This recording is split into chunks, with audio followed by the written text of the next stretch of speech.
Hello friends, इस video में हम बात करने वाले हैं बिहार के प्राथमिक शिक्षक भर्ती के डॉक्यूमेंट्स वेरिफिकेशन को लेकर कि डॉक्यूमेंट्स वेरिफिकेशन में आपको कौन कौन से डॉक्यूमेंट्स लेकर जाना है, चाहे आप बिहार के मूल निवासी हों या फिर आप अदर स्टेट के अभ्यर्थी हैं। देखिए, डॉक्यूमेंट्स वेरिफिकेशन आपका किस जिले में होगा, जो आपका रिजल्ट है उसके साथ आप लोगों का जिला जो है आवंटित कर दिया गया है। बाकी जिले में भी आपका कोई ना कोई स्थान होगा, तो उसको लेकर भी इस वीडियो के माध्यम से जो है हम बात करने वाले हैं। जो आपका प्राइमरी टीचर का डॉक्यूमेंट्स वेरिफिकेशन होगा वो आपका 22 तारीख, 23 और 24 अक्टूबर को जो है आपका 3 दिन जो है आपके डॉक्यूमेंट्स वेरिफिकेशन होगा। तो देखिए, 22 तारीख को उन अभ्यर्थियों का, प्राइमरी शिक्षक अभ्यर्थियों का डॉक्यूमेंट्स वेरिफिकेशन होगा जो उर्दू या फिर बांग्ला के जो है वो टीचर होंगे। तो इनका 22 तारीख को जो है डॉक्यूमेंट्स वेरिफिकेशन होगा। उसके साथ ही यहाँ पर यदि मान लीजिए आप माध्यमिक या फिर उच्च माध्यमिक शिक्षक अभ्यर्थी हैं, किसी भी कारणवश आपका डॉक्यूमेंट्स वेरिफिकेशन छूट चुका है, तो आप 22 तारीख को करा सकते हैं। फिर यहाँ पर जो आपका 23 तारीख को डॉक्यूमेंट्स वेरिफिकेशन होगा, तो जो बीपीएससी प्राइमरी टीचर, आप यदि सामान्य भाषा के टीचर हैं, जो कि मैक्सिमम कैंडिडेट इसी में आएंगे, तो आप लोग का 23 तारीख को जो है डॉक्यूमेंट्स वेरिफिकेशन है। उसके अलावा प्राथमिक या फिर माध्यमिक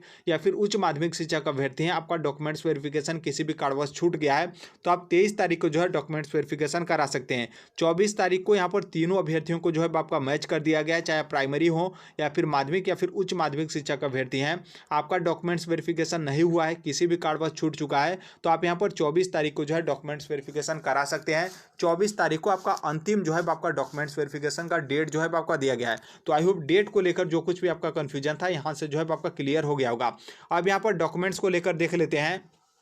तो यहाँ पर सबसे पहले ध्यान दीजिएगा कि जो आपका काउंसलिंग है उसके साथ साथ यहाँ पर शिक्षा विभाग के माध्यम से आपके डॉक्यूमेंट्स वेरिफिकेशन भी जो है आपके कराए जाने हैं। तो ये मत सोचिएगा कि डॉक्यूमेंट्स वेरिफिकेशन हमारा कब होगा, काउंसलिंग कब होगा। वहाँ पर आप जाएंगे तो आपका डॉक्यूमेंट्स वेरिफिकेशन होगा, उसके बाद यहाँ पर जो है आपके जो भी आपकी काउंसलिंग की प्रक्रिया है, हर एक चीज़ जो है आपका उसी दिन जो है आपका कंप्लीट किया जा रहा है। पहला यहाँ पर जो आपका डॉक्यूमेंट्स है, जो आपका एडमिट कार्ड है उसको लेकर, तो जो आपका एडमिट कार्ड होगा उसका फोटो कॉपी कराकर आपको अटेस्टेड करना है। ध्यान रखिएगा, अपने से जो है आपको अटेस्टेड करना है, किसी और से जो है आपको अटेस्टेड नहीं करवाना है। दूसरा आपका यहाँ पर है मूल आधार प्रमाण पत्र और उसकी जो है आपकी फोटोकॉपी। तो देखिए, यहाँ पर मूल आधार प्रमाण पत्र का मतलब यहाँ पर ये भी है, आपको आधार प्रमाण पत्र तो आपको लेकर जाना है, मतलब आधार कार्ड को लेकर। उसके अलावा यदि मान लीजिए आप लोग बीपीएससी टीचर का फॉर्म भरते टाइम आईडी के रूप में कोई और डॉक्यूमेंट्स दिए थे, चाहे पैन कार्ड या फिर डीएल XYZ, जो कुछ भी डॉक्यूमेंट्स दिए थे, आधार कार्ड आप नहीं दिए थे, तो वो वाला डॉक्यूमेंट्स भी जो है आपको यहाँ पर लेकर जाना है। तीसरा में आपका जो शैक्षणिक एवं जो आपके शैक्षणिक प्रमाण पत्र है उसका यहाँ पर मूल, मतलब जो आपका ओरिजिनल है वो तो आपको यहाँ पर लेकर जाना है। उसके साथ यहाँ पर जो आपका फोटो कॉपी है अटेस्टेड करके, सेल्फ अटेस्टेड करके आपको लेकर जाना है। देखिए, जो आपका ओरिजिनल डॉक्यूमेंट्स है उसका यहाँ पर फोटो कॉपी नहीं कराना है, बल्कि जो आपका बीपीएससी के पोर्टल पर जितने भी आपके डॉक्यूमेंट्स अपलोड होंगे उसका यहाँ पर क्या है कि बीपीएससी का वाटर मार्क लगा होगा, उसके साथ जो आपका रजिस्ट्रेशन नंबर होगी वो आपका मेंशन होगा। तो उस प्रिंट को जो है आपको निकलवा कर लेकर जाना है और डॉक्यूमेंट्स वेरिफिकेशन या फिर काउंसलिंग में उस डॉक्यूमेंट्स को जो है आपको दिखाना है। अब यहाँ पर देखिए, जो आपके शैक्षणिक एवं प्रशैक्षणिक है, तो इसमें जो आपका क्वालिफिकेशन है उसको लेकर, जैसे आपका 10वीं का हो गया, 12वीं का हो गया और ग्रेजुएशन का हो गया। देखिए, ग्रेजुएशन में कुछ ऐसे अभ्यर्थी हैं जिनका यहाँ पर कन्फ्यूजन है, खास करके यूपी के जो डीएलएड अभ्यर्थी हैं उनका, क्योंकि यूपी का जो आपका डीएलएड होता है ग्रेजुएशन के बाद होता है, लेकिन आप लोग बीपीएससी टीचर का फॉर्म भरते टाइम जो आपका 12th प्लस डीएलएड वाला ऑप्शन था उसको सिलेक्ट करके आप लोग अपना फॉर्म जो है वो सबमिट कर दिए थे। और यहाँ पर क्या है कि आपने 12th का डिटेल भरा, ग्रेजुएशन का आपने डिटेल इसलिए नहीं भरा क्योंकि वहाँ पर ग्रेजुएशन का आपका ऑप्शन ही नहीं आया। तो इसको लेकर आपका कन्फ्यूजन है। तो देखिए, डॉक्यूमेंट्स वेरिफिकेशन में आप अपने पास जो आपका ग्रेजुएशन का जो भी आपके पास डॉक्यूमेंट्स है वो डॉक्यूमेंट्स आपको क्या करना है कि अपने पास जो है वो रख लेना है। ध्यान रखिएगा कि वहाँ पर आपको किसी को नहीं बताना है कि हम यूपी से आए हैं, हमारा डीएलएड जो है ग्रेजुएशन के बाद होता है, इस तरीके से फॉर्म भरें, क्या करें क्या नहीं करें। वहाँ पर आपको जो भी जांच अधिकारी रहेंगे डॉक्यूमेंट्स वेरिफिकेशन, उनको नहीं बताना है, बल्कि यदि उनके तरफ से आपका मांग किया जाता है तो बस आपको दिखाना है। हालांकि मांग नहीं किया जाएगा, क्योंकि मांग उसी डॉक्यूमेंट्स का जो है आपका किया जाएगा जो आप लोग बीपीएससी टीचर का फॉर्म भरते टाइम सबमिट किए हैं। तो आप अपने पास जो है वो रखे रहेगा। मांग यदि किया जाता है फिर कोई उस तरीके का आता है तभी आपको दिखाना है, अन्यथा जो है अपने मन से जो है मत दिखाने लगिएगा कि देखिए हमारा इस तरीके से डॉक्यूमेंट्स है, हम यूपी से आए हैं, हमारा ग्रेजुएशन के बाद जो है आपका डीएलएड होता है। तो आई होप इसे जो है आप समझ गए होंगे। बाकी उसके अलावा जो आपका डीएलएड का डॉक्यूमेंट्स है, इसके अलावा यदि मान लीजिए कोई और आपका डॉक्यूमेंट्स आप यदि टीचर का फॉर्म भरते टाइम सबमिट किए हैं तो उन सभी डॉक्यूमेंट्स को जो है आपको यहाँ पर लेकर जाना है। फिर आप यहाँ पर देखेंगे चौथे पॉइंट पे, जो कि आपका सीटेट या फिर बीटेट या फिर एसटीटी को लेकर बोला गया है। तो देखिए, सीटेट में आपका दो डॉक्यूमेंट्स होता है, एक तो आपका मार्कशीट होता है और दूसरा यहाँ पर सर्टिफिकेट होता है। नॉर्मल सी बात है, आप लोग सीटेट का मतलब डॉक्यूमेंट्स अपलोड किए थे तो आप सर्टिफिकेट अपलोड किए थे, तो यहाँ पर आपको अपने साथ मार्कशीट जो है वो लेकर जाना है, किसी को दिखाना नहीं है। यदि आपका मांग किया जाएगा तभी आपको मार्कशीट दिखाना है, अन्यथा अपने पास जो है वो चुपचाप मार्कशीट जो है वो रखे रहेगा। बाकी मार्कशीट और सर्टिफिकेट दोनों अपने पास जो है वो रख लीजिएगा। बाकी कुछ ऐसे भी अभ्यर्थी हैं जिनके पास सर्टिफिकेट नहीं होता है, क्योंकि बिहार का जो प्राइमरी शिक्षक भर्ती है उसमें बिहार सरकार की तरफ से रिलैक्सेशन दिया जाता है, तो आप लोग का सर्टिफिकेट जारी नहीं किया जाता है। तो नॉर्मल सी बात है, जब जारी नहीं किया जाता है और आपको एलिजिबल किया गया है तो जो आपका मार्कशीट होता है उसी के बेस पर जो है आपका वेरिफिकेशन और जो आपका काउंसलिंग का प्रोसेस है वो आपका कंप्लीट करा लिया जाएगा। 3 फोटो को लेकर बोला गया है, तो भले यहाँ पर बोला गया है कि जो आपका बीपीएससी टीचर का फॉर्म भरते टाइम हो वो वाला फोटो, तो नॉर्मल सी बात है 4-5 फोटो आप कोई भी जो है वो ले सकते हैं। आपका ही फोटो है, थोड़ा अच्छा रहना चाहिए, मतलब थोड़ा सा मैच होना चाहिए। ऐसा नहीं है कि आपका फोटो और इस फोटो से जो है आपको काफ़ी ज़्यादा डिफरेंट जो है आपका लगने लगे। 6वें पॉइंट पे जो आपका दिया गया है आरक्षण को लेकर,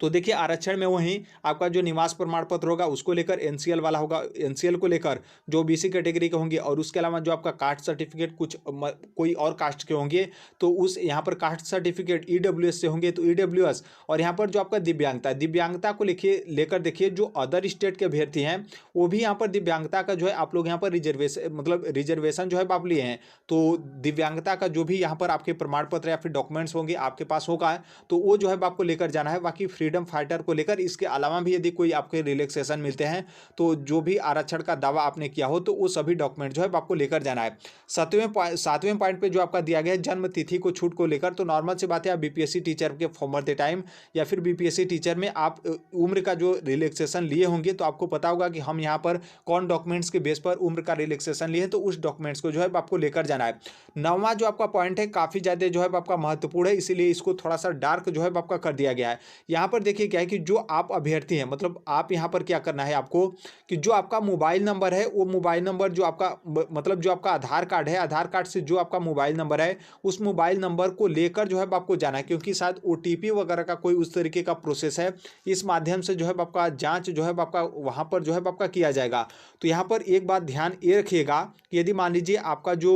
मोबाइल नंबर है जो आपका आधार कार्ड से मोबाइल नंबर लिंक है आपके पास है तो नॉर्मल सी बात है कोई दिक्कत नहीं है। यदि मान लीजिए आपका मोबाइल नंबर चालू नहीं है तो आप उससे पहले जो है वो चालू करा लेंगे तो थोड़ा सा सही रहेगा। आप अपने से ही मोबाइल से जो है ओटीपी वगैरह भेजकर थोड़ा सा देख लीजिएगा कि हर एक चीज़ प्रक्रिया जो है आपका सही चल रहा है, तब नहीं तो कहीं वहाँ पर जाने को ले मतलब वहाँ पर जाने के बाद कोई इस तरीके का दिक्कत होता है तो आपको काफ़ी ज़्यादा परेशानी जो है आपका होगा। तो ये आपका जो आपका आधार कार्ड में मोबाइल नंबर लिंक है उसे यदि मान लीजिए आपका मोबाइल नंबर जो आपका आधार कार्ड में लिंक है वो यदि आपका भूल गया हो या फिर आपका ब्लॉक हो गया हो या फिर बंद हो गया हो या फिर जो कुछ भी XYZ रीजन है, तो जहाँ पर आपका आधार कार्ड बनता है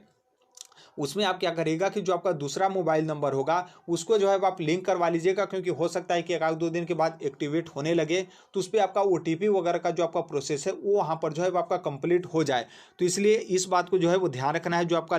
आधार कार्ड में मोबाइल नंबर लिंक वाला है इस चीज़ को आप बहुत अच्छे तरीके से जो है वो ध्यान रखिएगा। यहाँ आपके सभी डॉक्यूमेंट जो है आपके हो गए। अब यहाँ पर शॉर्टकट तरीके से यह है कि जितने भी आपके ओरिजिनल डॉक्यूमेंट्स हैं वो तो आपको साथ में लेकर जाना है। बाकी बीपीएससी के पोर्टल पर जितना भी आपका डॉक्यूमेंट्स अपलोड किया गया है, और यहाँ पर देखिए जो आपका नया डॉक्यूमेंट्स अपलोड हो रहा है वो भी आपका जो पुराना वाला है वो भी वहाँ पर आपका जो आपका बीपीएससी का वाटर मार्क लगा होगा उसके साथ जो आपका रजिस्ट्रेशन नंबर होगा वो जो भी आपका मेंशन रहेगा उस डॉक्यूमेंट्स को प्रिंट निकलवा कर उसके नीचे आपको सेल्फ अटेस्टेड जो है वो करना है और इसी डॉक्यूमेंट्स को आपको लेकर जाना है। और जो आपके राजपत्रित पदाधिकारी होंगे मतलब गजेटेड ऑफिसर जिनसे आप अटेस्टेड करवाए होंगे, देखिए आप अपलोड किए होंगे तो नॉर्मल सी बात है आप अपलोड किए हैं लेकिन उसका ओरिजिनल आपके पास होगा तो ओरिजिनल वाला जो है आप अपने पास ले लीजिएगा। और यहाँ पर जो आपके डॉक्यूमेंट्स अपलोड हैं, डॉक्यूमेंट्स जैसे आपका री अपलोड डॉक्यूमेंट्स कर रहे हैं तो आपका वहाँ पर क्या है कि जो आपका पोर्टल होगा वहाँ पर आपका पुराना वाला भी डॉक्यूमेंट्स दिखाएगा और नया वाला भी डॉक्यूमेंट जो है आपका दिखाई देगा।